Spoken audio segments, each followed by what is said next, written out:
इस इंस्टीट्यूट से कोमल राठी ने अपनी कॉम्पिटिटिव एग्जाम्स की तैयारियां की। कि वो क्वेश्चन सॉल्व कर देते हैं, डाउट सॉल्व कर देते हैं। मात्र 15 दिन की तैयारी में जेई एडवांस का एग्जाम क्लियर किया। मम्मी ने ये बोला कि पहले अपनी पढ़ाई पे फोकस करो, काम तो साथ में होता ही रहेगा। मेंस में है 99.8 परसेंटाइल, नीट में है 2300 एंड जेई एडवांस में 4000 का। एक ही साल में 3 कॉम्पिटिटिव एग्जाम्स पास की। सर एमबीबीएस तो मेरा बचपन से ही ड्रीम है। मेरे एडमिशन को लेके मैं बहुत खुश हूँ क्योंकि रोहतक पीजीआई एक ड्रीम इंस्टीट्यूट है लोगों का। उन्होंने 3 एग्जाम एक ही साल में कर रिकॉर्ड बनाया। मैं 1 बजे तक भी जागी तो मेरी मम्मी मेरे साथ 1 बजे तक जागी है। हरियाणा प्रदेश की पहली ऐसी बेटी जिसने एक ही साल में 3 कॉम्पिटिटिव एग्जाम्स पास की। एग्जाम को पास करना अपने आप में एक बड़ी अचीवमेंट है।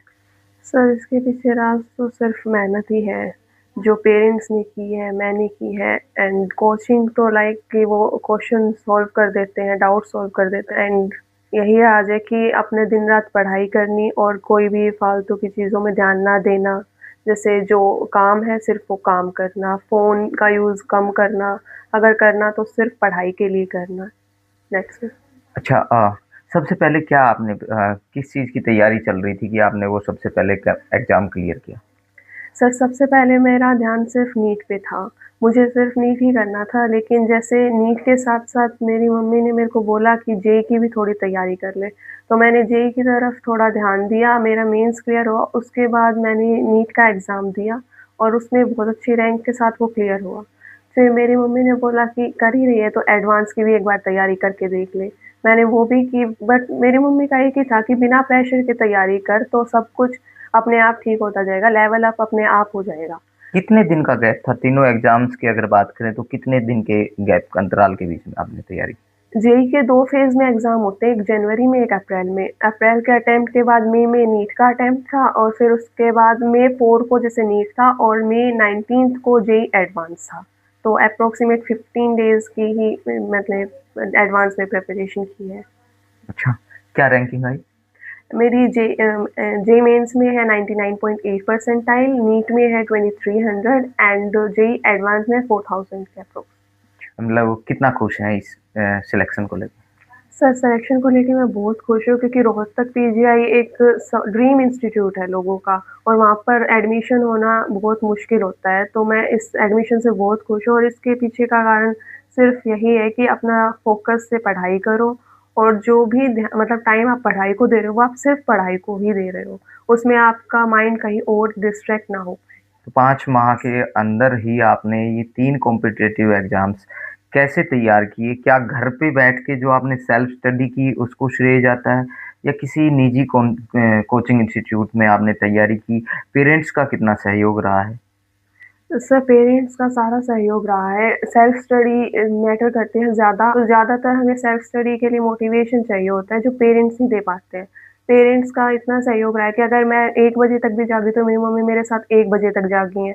मैं अगर रात को 3 बजे सोई तो वो 3 बजे तक मेरे साथ जागे हैं। मेरे को जो भी नीड हुई है बीच में पढ़ाई के बीच में तो उन्होंने सब पूरी की है। खाना बनाना आता है? नहीं, क्यों सीखा नहीं? नहीं मतलब मम्मी ने ये बोला कि पहले अपनी पढ़ाई पे फ़ोकस करो, काम तो साथ में होता ही रहेगा। तो तो जैसे छोटे-मोटे काम कर लेते हैं लेकिन ज़्यादा नहीं आते। कभी ऐसी सिचुएशन आई है कि भाई मम्मी की तबीयत खराब हो गई, आपको 4 दिन पढ़ाई में डिस्टर्बेंस हुआ? मम्मी की तबीयत यूजुअली थोड़ी बहुत ख़राब हो ही जाती है, तो पढ़ाई में डिस्टर्बेंस, एक तो माइंड भी डिस्टर्ब रहता है कि मम्मी की तबीयत ख़राब है और फिर ऊपर से थोड़ा बहुत काम तो करना ही पड़ता है। अगर ये डिस्टर्बेंस नहीं होती शायद उन दिनों में, तो शायद आप रैंकिंग में थोड़ा और अबव होते। हाँ, ये मान सकते हैं सर। इंजीनियरिंग को छोड़ के मेडिकल को ही क्यों चुना? या फिर मेडिकल का एग्ज़ाम देने के बाद फिर आपने इंजीनियरिंग का एग्ज़ाम क्यों दिया? एमबीबीएस तो मेरा बचपन से ही ड्रीम है, मेरा भी और मेरे पेरेंट्स का भी, तो एमबीबीएस करना तो मुझे था ही। और इसलिए जेईई मैंने इसीलिए किया क्योंकि वो मेरी मम्मी और मेरे बड़े भाई चाहते थे कि मैं क्लियर करूँ और मुझे उनके ड्रीम पे भी पूरा फ़ोकस करना था। तो इसीलिए मैंने उनको भी वो किया। अच्छा, तो मतलब अपना ड्रीम पूरा करने के साथ-साथ मम्मी-पापा का भी किया। यस। तो मम्मी ने आपको बोला नहीं कि आप जेईई में ही जाइए?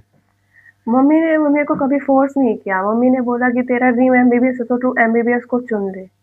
डॉक्टर बनना चाहते हो? Yes sir. क्यों बनना चाहते हो? क्या कभी कोई ऐसा वाक़या देखा जिसमें डॉक्टर की ज़रूरत ज़्यादा महसूस हुई? Yes sir. क्या देख डॉक्टर की ज़रूरत तो जैसे घर पे ही देख लो, मेरी मम्मी की भी तबीयत ज़्यादा ख़राब रहती है, तो डॉक्टर की तो हमेशा ज़रूरत रहती ही है। और दूसरा जैसे हम बाहर निकलते हैं अपने घर से बाहर, तो आज के सोसाइटी में पॉल्यूशन एंड ऑल की वज़ह से इतनी ज़्यादा दिक्कतें बढ़ रही हैं, कैंसर बेल्ट जो है वो बढ़ती जा रही है, तो उन्हें ट्रीट करने के लिए। मोबाइल कौन-सा यूज़ करती हैं? मोबाइल सर मेरे पास अभी तक एडमिशन नहीं हुआ था, तब तक तो कोई मोबाइल नहीं था। मैंने जो भी मतलब मोबाइल से अगर थोड़ा बहुत काम होता था, वो मम्मी का मोबाइल यूज़ किया है वो हमेशा। स्टूडेंट्स हैं, लड़कियाँ हैं, लड़के हैं, उनको क्या मैसेज देंगे कि किस प्रकार से आप तैयारी कर सकते हैं? सर यही मैसेज है कि जो डिस्ट्रैक्शंस हैं जैसे मोबाइल है, अगर मोबाइल का यूज़ कर भी रहे हो तो सिर्फ़ पढ़ाई के लिए यूज़ करो, अपना फ़ोकस, अपनी कंसंट्रेशन बढ़ाओ, यही है। और अपने जो डेली डाउट्स होते हैं, डेली क्वेश्चंस होते हैं, उनको सॉल्व करो। जैसे अब मेरा छोटा भाई ही है 12th में, तो मैं इसको भी हमेशा यही कहती हूँ कि स्ट्रेस लेके पढ़ाई तो होती ही नहीं है। डिस्ट्रैक्शंस जो भी हैं उनको अवॉइड करना सीखो और कंसंट्रेशन के साथ पढ़ाई करो। अगर आप 1 घंटा भी पढ़ रहे हो तो उस पूरे 1 घंटे में आपका फ़ोकस आपकी पढ़ाई पे ही होना चाहिए। पीस इंस्टीट्यूट से कोमल राठी ने अपनी कॉम्पिटिटिव एग्ज़ाम्स की तैयारियाँ की। माँ का बड़ा योगदान रहा, घर में हर छोटी ज़रूरत के पीछे माता-पिता, छोटे-बड़े भाई इनका सहयोग करते रहे। पहली ऐसी लड़की हैं जिसने हरियाणा में अपना ऐसा स्थान पाया है कि नीट एग्ज़ाम पहले जेईई मेंस एग्ज़ाम क्लियर किया, उसके बाद नीट एग्ज़ाम करने के बाद मात्र 15 दिन की तैयारी में जेईई एडवांस का एग्ज़ाम जो है वो क्लियर किया। लेकिन उसके बाद इन्होंने 3 एग्ज़ाम एक ही साल में कर रिकॉर्ड बनाया और फिलहाल एमबीबीएस की रोहतक पीजीआई में पढ़ाई कर रही हैं। और अपने क्षेत्र के हरियाणा प्रदेश के बच्चों के लिए, लड़के-लड़कियों के लिए वो एक मिसाल हैं कि किस प्रकार से उन्होंने तैयारी की। 3 एग्ज़ाम क्लियर करना, वो भी अलग स्ट्रीम्स में, वो भी एक अपने आप में बहुत बड़ी अचीवमेंट है। कोमल राठी का मानना है कि अगर डिस्ट्रैक्शंस ना हों, मोबाइल से दूर रहें और परिवार के साथ घुल-मिल के अगर परिवार का सपोर्ट मिलता है, माता-पिता का मिलता है, तो आप कोई भी मुकाम हासिल कर सकते हैं।